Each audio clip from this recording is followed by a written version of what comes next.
Welcome to part 2 of the Assumptions of Radical Forgiveness with Lorree Appleby. So the next assumption is, so when we incarnate here as a soul into a human body, physical body, we have a mission. And we have an agreement with Spirit, with God, with whoever it is to you. It doesn't matter what we call it.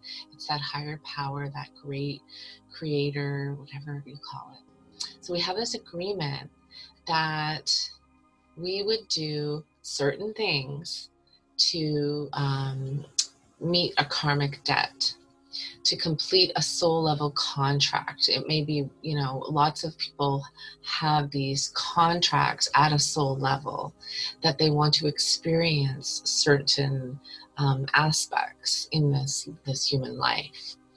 And what these karmic debts and soul level contracts do is they assist us in transforming these energies within this human condition, in this human body, by experiencing it fully, feeling it, and then reflecting and learning the spiritual lesson, the growth. And really this is done in simply having the learning experiences. But if we're resisting life in general, we're not going to learn and grow very much, right? Because if we stay safe and small, we're not going to learn and grow. And that was me, my whole life. Because of, just the way I came into this world and the agreements that I personally bought into. No blaming on anyone else. This was my soul contract, was that I stayed very safe and small for the first part of my life. And I had some things happen that really kept me even more safe and small, because I was very young and naive, and I became very fearful. So I didn't allow myself to have these learning experiences because I had some really heavy duty ones, according to myself. Everyone has their own journey, and there's no, it's not a competition or anything.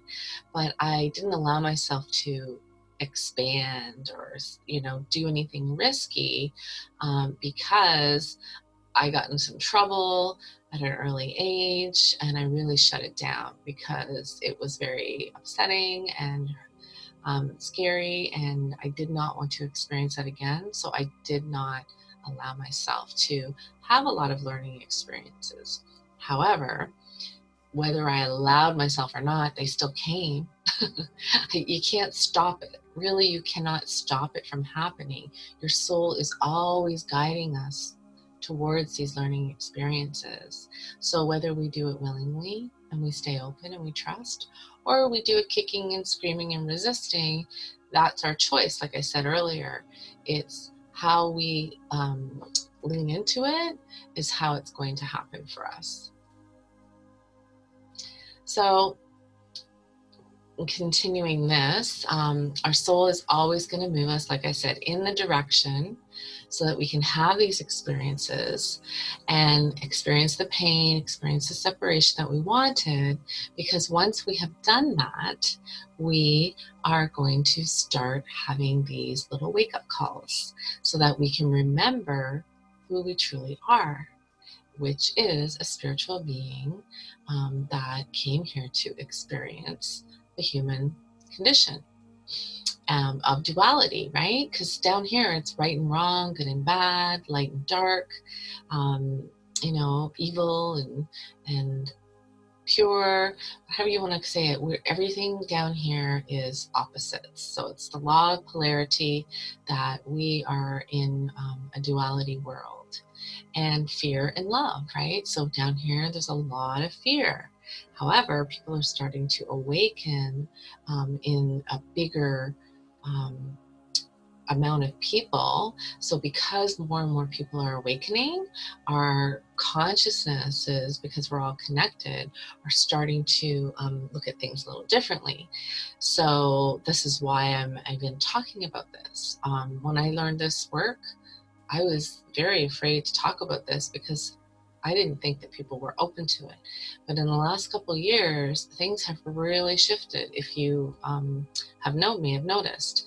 And spirituality and being conscious is much more mainstream. People are talking about it. People are resonating with it because this is our truth, and we do resonate, and we are all starting to remember who we truly are. So as we're all remembering, you know, our energies are affecting each other, and it's like this ripple effect that's happening. So, like I said, our soul is always moving us in this direction of remembrance of who we are. And it's going to creating these situations that offer us the opportunity to transform our unconscious. Those unconscious beliefs that keep us stuck in this illusion that this is all there is. So what this is really is that it's patterns. Everything is patterns. And the pattern that we had when we were a young child of some kind of painful event, experience such of separation, we will recreate that same pattern. It might not be with the same people or the same situation, but the pattern of the feelings are going to be very similar.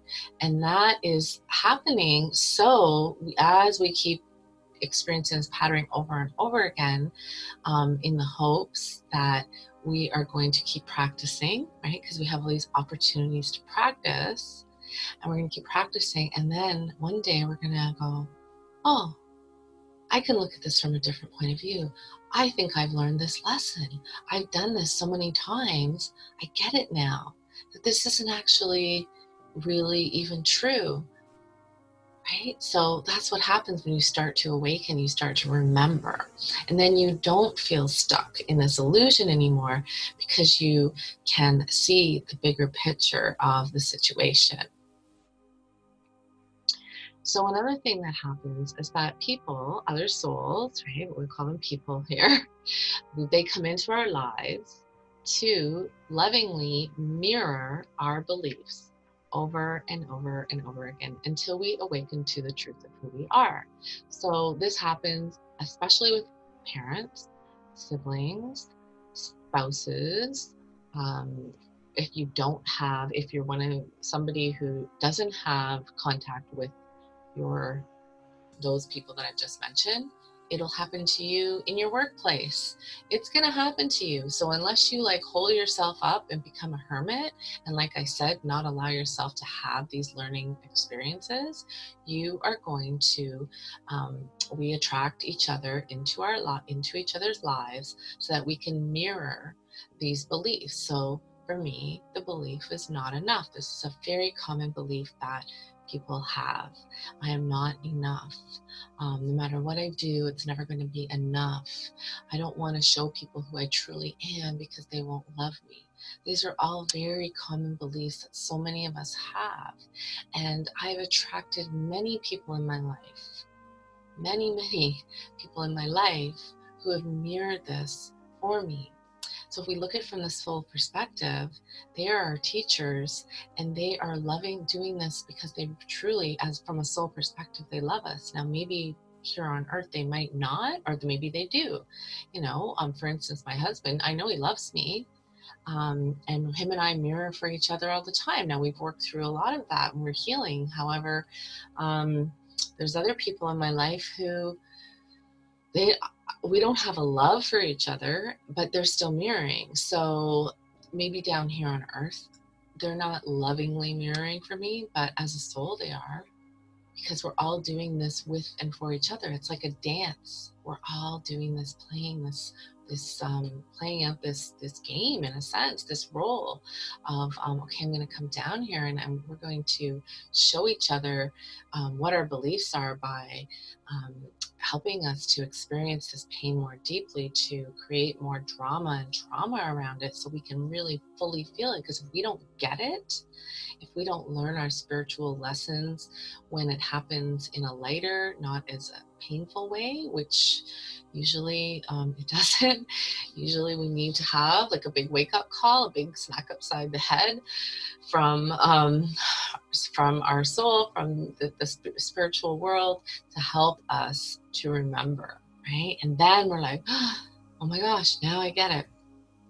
So a really common one is illness. illness, right? Having a tragic illness like cancer or something like that, that makes you rethink everything in your life, or death, losing a loved one. It changes everything. You look at life like, oh my gosh, I want to live life to the fullest. You never know when things can change. And wouldn't it be amazing if we could know this lesson without having to have those really heavy duty experiences? However, us as humans, because we come here with this spiritual amnesia, we don't remember these agreements, which I think I forgot to mention to you, is we come down here and we forget these agreements that we made, right?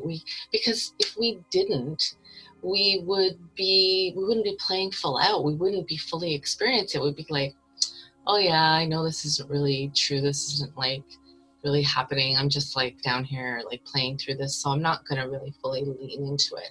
We have to have this amnesia. We have to forget so that we can fully experience it. And then we start to wake up. We start to remember. So this is why they call it an awakening.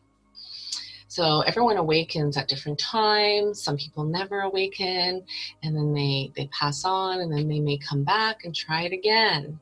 And now we're getting to this point where we've got stuck in these karmic patterns, and we've there's more and more people that weren't fulfilling their missions and the karmic debt kind of thing, if you want to call it that. So now what's happened is there's some many souls that are come here in the last many years, and they're coming here specifically to help humanity awaken.